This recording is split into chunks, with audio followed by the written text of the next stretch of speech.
Yang banyak itu kan yang musiman gitu.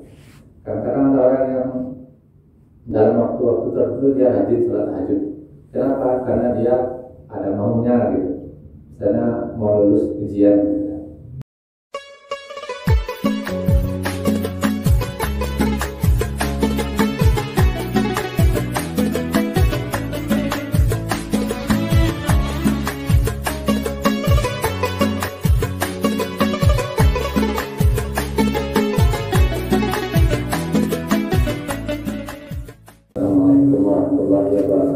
Waalaikumsalam warahmatullahi wabarakatuh. Alhamdulillahirrahmanirrahim. Wassalamualaikum ala asyrafil anbiya'i wal mursalin wa ala alihi wa sahbihi ajma'in. Bapak-bapak, ibu-ibu, jemaah sholat zuhur yang dirahmati Allah. Alhamdulillah, kita sudah mendekati penghujung Ramadan. Kalau tidak salah sekarang hari berapa ini? Hari 27 atau 26 sekarang ya. Berarti insya Allah nggak lama lagi kita akan meninggalkan Ramadan ini. Nah sebenarnya ini bisa kita rasakan masing-masing gitu. Kira-kira kita bahagia atau tidak meninggalkan Ramadan? Saya kira nggak ada lagi sebenarnya. Saya kira nggak ada lagi hukum hari ini. Ternyata saya ada hukumnya.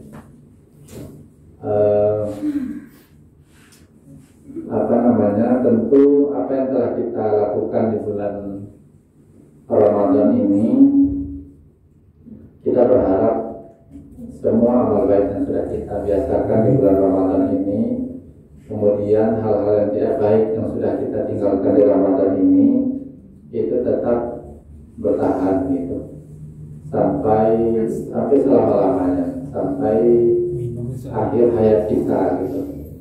Kalaulah kita di bulan Ramadan ini tidak juga mencapai puncak keimanan seumur hidup kita, itu kapan lagi waktunya gitu.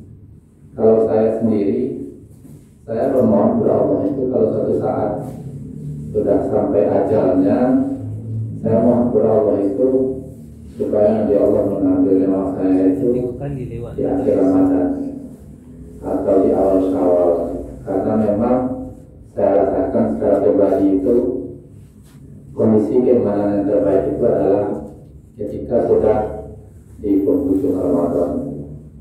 Nah sebenarnya saya nggak tahu gitu, apakah bapak-bapak dan ibu sudah pernah pesan kepada Tuhan, ya Allah, kapan mau meninggalnya? Karena bapak harus meninggal juga gitu. Makanya selagi kita bisa memilih, ya pilih saja. Cuma terkadang kita kan dalam kehidupan sehari-hari tabu ketika membicarakan kematian gitu. Sehingga kalau ada orang menyebut mati, kok itu saya sampai mati, kok kok seakan-akan mati itu bisa bertambah cepat dengan disebut-sebut gitu. Padahal sebenarnya jarak antara kehidupan dan kematian itu cuma satu tarikan nafas. Nah, jadi kalau kata Imam Al-Ghazali, ketika dulu ada yang ditanya gitu, apa yang paling jauh? Nah, jadi yang paling jauh itu adalah masa lalu. Kita tidak akan pernah bertemu lagi dengan seperti sholat zuhur tadi gitu. Kalaupun besok kita sholat zuhur, itu sudah berbeda gitu. Orang-orang Islam kita sudah berbeda. Nah sholat zuhur kita sudah nggak akan pernah lagi. Misalnya dari dekat Pak Harman sholat ini dan pada tanggal sekian, pada tanggal hari ini nggak ada lagi. Nah terus yang paling dekat dengan kita sebenarnya adalah sesuatu yang pasti gitu. Yang pasti itu adalah kematian gitu. Itulah yang paling dekat kepada kita. Nah makanya kita niatkanlah gitu kan, apa yang sudah kita capai di bulan Ramadan ini hendaknya tetap kita pertahankan, jangan sampai mundur lagi. Memang iman itu akan ada naik dan turun. Nah kalau bisa iman kita ini kita usahakan lebih banyak naiknya daripada turunnya gitu. Nah kemudian kebiasaan-kebiasaan baik yang sudah kita laksanakan di bulan Ramadan ini ya kita tetap jalankan gitu. Misalnya sholat di awal waktu berjamaah, kemudian suka berinfak, kemudian suka sholat sunat, kemudian menjaga lisan, menjaga pandangan. Kita laksanakan gitu, kita tetap pertahankan gitu. Jadi memang yang akan membekas di hati seseorang itu adalah apa yang dia biasakan gitu. Kata Nabi itu kan sebaik-baik amal adalah amal yang didawamkan, yang dibiasakan gitu. Walaupun amal itu kecil gitu. Kalau tak salah bunyinya itu khairul amal adwamuha gitu. Jadi jadi sebaik-baik amal itu adalah yang dilakukan secara kontinu gitu, walaupun itu kecil dan sedikit. Nah, misalnya kita biasa bersedekah setiap hari, walaupun cuma mungkin dalam bentuk uang misalnya 2.000, tetapi terus gitu, terus menerus.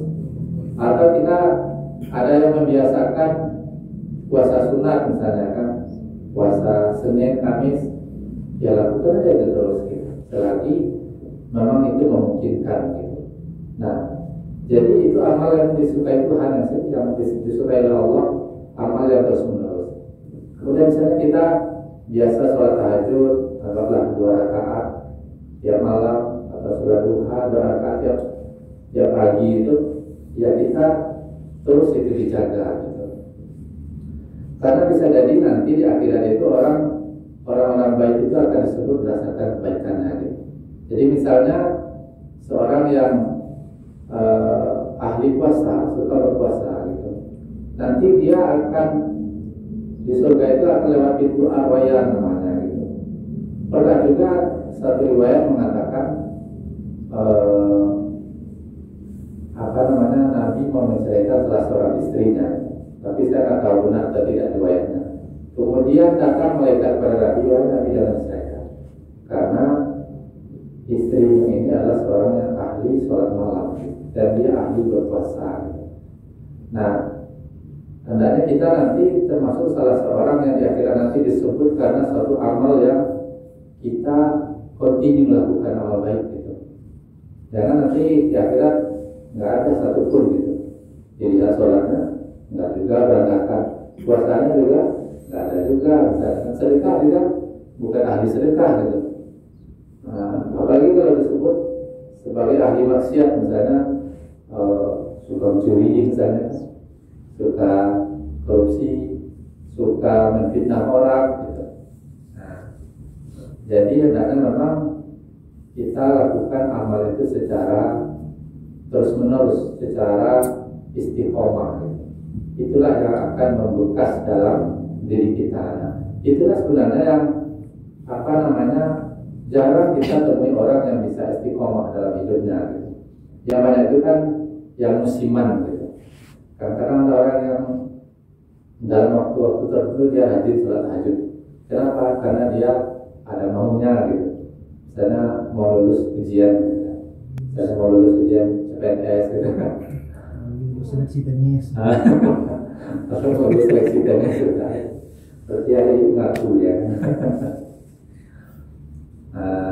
Nah, setelah itu didapat, dia nggak lakukan lagi. Apalagi kalau nggak dapat, malah dia kesal gitu. Seakan-akan dia sudah rugi saja sholat tahajud selama ini. Kok sudah sholat tahajud selama seminggu nggak Tuhan kabulkan juga gitu. Jadi ada seakan-akan Tuhan yang salah gitu kan. Padahal sebenarnya apa yang Tuhan berikan kepada kita itu sebenarnya sesuai dengan kelayakan gitu dan kepantasan gitu. Makanya kalau kita ingin lebih dari yang sekarang dalam bidang apapun juga lah, misalnya Pak Harmen mau lolos nanti mentenis, maka pantaskanlah diri gitu. Banyak latihan gitu. Dan nanti Allah akan mengabulkan ketika memang kita pantas gitu. Pokoknya apapun yang kita inginkan, kenaikan tingkatan dalam hidup kita, tugas kita cuma satu, memantaskan diri. Sama juga dengan orang misalnya mau nikah gitu. Ketika seorang cewek ditanya misalnya maunya nanti suaminya kayak apa gitu, dia sebut yang ganteng misalnya kan, terus yang penghasilannya udah mapan, dari keluarga baik-baik, Honda Nmax, dengan mobil pada takut misalnya. Terus juga Pak yang kalau pentingnya dia harus soleh gitu. Nah, terus ketika ditanya kamu sendiri modal apa gitu, soleh tidak, soleh kurang juga misalnya kan, pokoknya tidak pantas lah gitu. Makanya tentu Tuhan tidak akan menjodohkan dengan orang yang dia cita-citakan itu gitu. Nanti kan Tuhan salah juga gitu. Nanti kan protes nanti suaminya, kok saya dikasih jodoh ini gitu. Jadi sesuai dengan kepantasan gitu. Atau sebaliknya misalnya ketika seorang cowok ditanyakan, pasti dia jawabnya yang cantik, yang apalagi yang tinggi misalnya kan, keluarga baik-baik, keluarga terpandang gitu kan, yang kaya gitu, yang soleh gitu kan. Sementara dia sendiri sholat jarang gitu kan. Pokoknya dia istrinya yang soleh gitu. Karena sebaik-baik perhiasan dunia kata Romai Rama itu kan al-mar'atu soleh, istri yang soleh gitu. Ya kan, seperti yang cewek tadi kan ingin dia imam dalam rumah tangganya, yang orang yang pantas jadi imam gitu kan. Sementara dia sendiri jarang sholat gitu. Jadi ya itu cuma perumpamaan saja gitu. Maksudnya apapun yang kita inginkan dalam hidup itu adalah kita cuma tugasnya memantaskan diri gitu. Kalau pantas, Allah pasti memberi gitu. Bahkan tidak diminta pun misalnya dalam ya Allah jadikan aku ini, jadikan aku ini, ya Allah luluskan aku ini, luluskan ini. Tanpa diminta pun Allah akan berikan itu. Karena Allah akan memberikan sesuatu sesuai dengan kepantasan dan sesuai dengan kebutuhan orang itu, bukan sesuai dengan keinginan gitu. Nah, yang sering tidak terkabul dalam hidup kita ini adalah keinginan kita gitu kan. Nah, kalau keinginan mungkin belum tentu Tuhan kabulkan gitu. Karena keinginan belum tentu baik bagi kita gitu. Misalnya, ya Allah berikanlah aku mobil yang bagus misalnya kan, itu bisa jadi hanya keinginan. Jadi kalau Allah berikan itu mungkin kita jadi bisa sombong gitu kan. Nah, jadi ya mungkin itu saja gitu. Jadi karena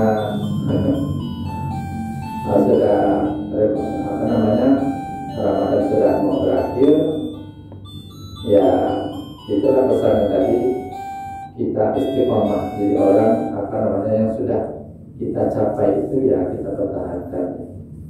Tapi kalau misalnya tidak ada juga kita capai kebaikan di bulan Ramadan ini, ya apalagi kan gitu kan.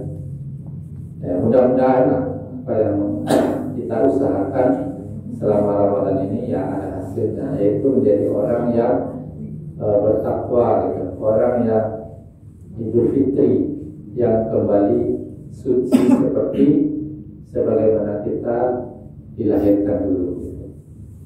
Nah, kan kalau kita berdapat meraih itu sebenarnya itu sudah luar biasa sekali dalam hidup kita gitu. Walaupun mungkin kita ya orang biasa-biasa saja dalam hidup gitu.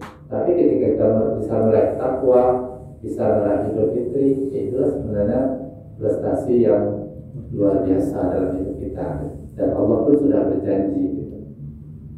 Siapa yang bertakwa, Allah akan memberikan kepadanya rezeki dari arah yang tidak disangka-sangka gitu. Wa may tawakkal 'alallah fa huwa hasbuh. Siapa yang tawakal berserah diri kepada Allah, maka Allah akan mencukupi kebutuhannya. Ya itu saja. Mohon maaf atas segala kekurangan. Assalamualaikum warahmatullahi wabarakatuh.